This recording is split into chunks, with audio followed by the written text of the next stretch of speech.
Hartlike goeiemôre, good morning. Daar sê baie dankie vir daai noot, Pieter. Die naweek is verby en ons staan gereed om hierdie nuwe week saam met julle af te skop.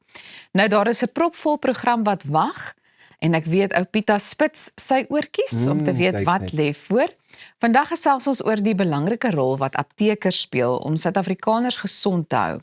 Ons vier ook aan Sumay de Beer se nuwe Suid-Afrikaanse paalspring rekord, maak 'n draai by Olympic Paints en kyk na die kleurvolle gesinsmusiekblyspel The Big Bad Musical. Ek kan nie wag nie, klink sommer baie lekker. Gaan jy nie nou kyk of jy ook so 'n bietjie kan paalspring? Kyk, dis nou die een sport waarvoor ek nog altyd gewonder het net. Dit lyk goed, dit lyk lekker, maar of dit so maklik is as wat dit lyk, I don't know. Dit lyk vir my eintlik baie moeilik. Ek moet eerlik met jou wees. Ek dink ook nogal. Want jy moet dit so presies reg kry, nê? Ek het al gesien, ek sal baie keer seker maar die paal kon vas laat steek, maar boor gaan, nee wat ek sê, net daar gaan. Onderdeur gaan. Onderdeur. Dis maar soos hoogspring, jy weet, ek het met hoogspring ook baie kere eerder onderdeur laat geseil as boor. Ek was te bang geweest, so ek het aspris onderdeur geduik. So gaan gryp. Dan was die onderwyser gewoonlik nooit beïndruk met my nie.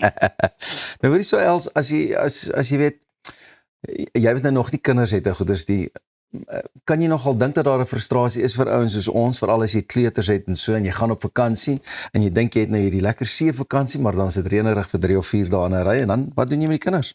Ja, dit sal my vraag aan jou wees. Wat doen julle met die kinders? Ek kan jou vertel. Ja? Jy sluit hulle in 'n kamer toe, en nee, ek maak net 'n grapie. Hier is 'n bietjie raad, wat ek ook nou al gevolg het, maar dit kos bietjie tyd en maar nee.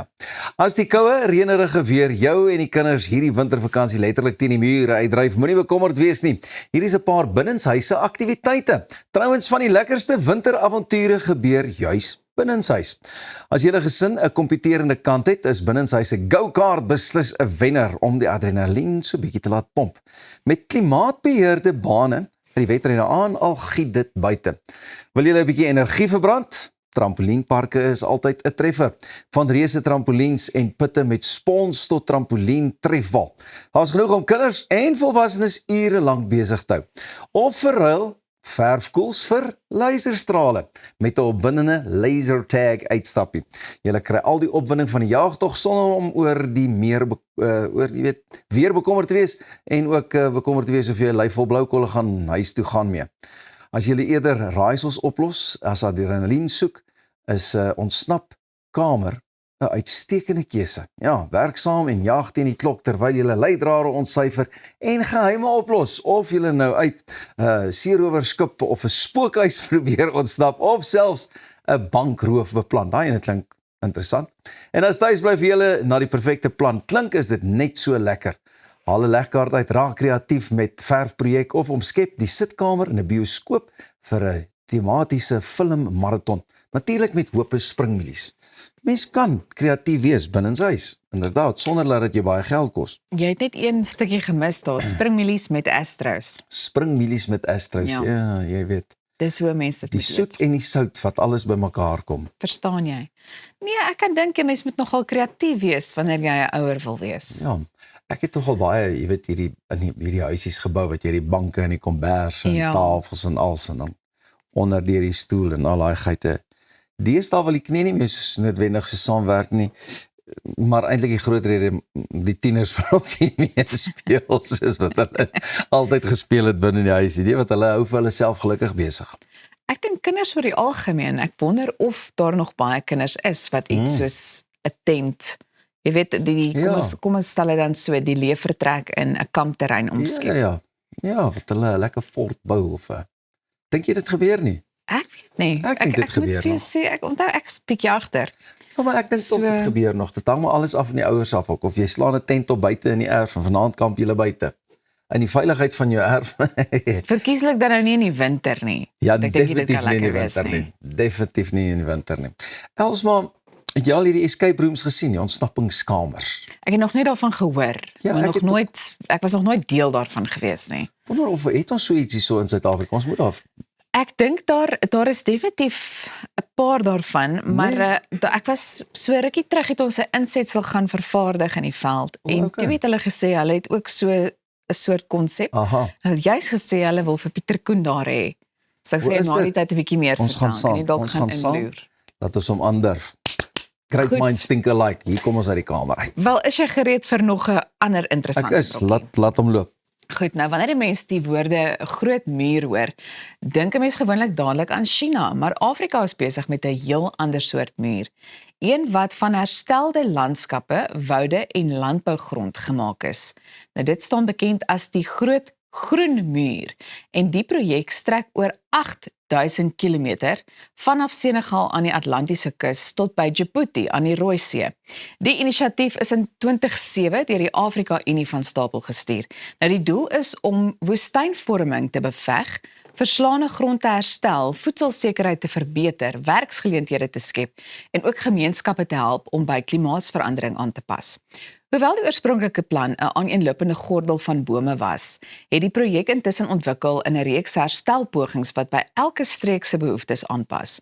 Dit sluit die plant van inheemse bome, die herstel van gras en vlei lande, die verbetering van grondgehalte, die opgaar van reënwater en die bevordering van meer volhoubare boerderymetodes in. Teen 2030 hoop die Groot Groen Muur projek om 100 miljoen hektaar se beskadigde grond te herstel, 250 miljoen ton koolstofdioksied op te vang en 10 miljoen groen werksgeleenthede regoor Afrika te skep. Meer as 20 Afrika lande is reeds betrokke en sowat 30 miljoen hektaar is klaar herstel in lande soos Senegal, Ethiopië, Nigerië en Niger. Kenners meen die projek is tans een van die wêreld se grootste inisiatiewe om ekostelsels te herstel. Wonderlike projek. Ek hou daarvan. Nee, alles omtrent dit klink vir my Ja. net positief. Ek dink dit sal lekker wees om ook deel te kan uitmaak van so 'n projek of dis dalk baie aansteeklik as die mense ook nou sien die sukses daarvan en hoe die dinge gebeur. Ja, dis baie nice. Well done. En jy weet werksgeleenthede, werkloosheid Yep. is oor die algemeen onder die loep. So ek dink op die einde van die dag is dit vir my goed om te weet dat met so 'n projek of deur middel van so 'n projek daar baie werk geskep kan word in die proses. En ondanks alles wat 'n ou ook maar van tyd tot tyd lees en goeters oor aardeverwarming en besoedeling en al daai goed, is daar nog steeds mense wat alles probeer om te sorg dat ons nog steeds aan die mooi kant ook dink. Die Groot Groen Muur. Die Groot Groen Muur. Dit kan nogal 'n tonknoper wees Dit die dag kan. as hy wil, nê. Nee. En gaste het kom kuier by die Groot Groen Muur. Ja. Jy kry dit heel goed reg. Dis ook nou net seker die tyd van die oggend. Vra my 'n bietjie later as die son nou mooi uit is en ons hom gesien het, dan gaan ek sukkel met die Groot Groen Muur. In elk geval, hulle het 5 en 'n half jaar oor om nog wat 60 miljoen hektaar of so iets. Want jy het gesê hulle wil 100 miljoen hektaar op die einde. Teen 2030, nê. Nee. Teen 2030. Ja, so ek dink daar lê nog 'n rukkie voor, maar ek dink hulle sal dit kan doen. Hulle Ons sal is dit seker kan optimisties. regkry. Ja, lekker. Ons moet meer sulke inisiatiewe ook aan die dag vasvat en so aan. Soos boomplantdag. Onthou jy daar was altyd 'n boomplantdag? Of dink ek nou baie jare terug. Is daar nog 'n boomplantdag? Ek weet nie. Daar moet nog 'n boomplantdag Jy wees. het al bome geplant. Nee, voordat ons 'n boom plant, moet 'n ou seker net eers die gate grawe en seker maak daar is 'n ou plekkie waar jy die boom kan plant. Intussen gaan ons nog 'n vars koppie koffie kry wat ons vanmôre het en my kollega het niks eers daaroor gesê nie, maar ek het vir jou 'n vars koppie koffie gemaak vanmôre. Bly julle waar julle is. Ons is nou weer terug.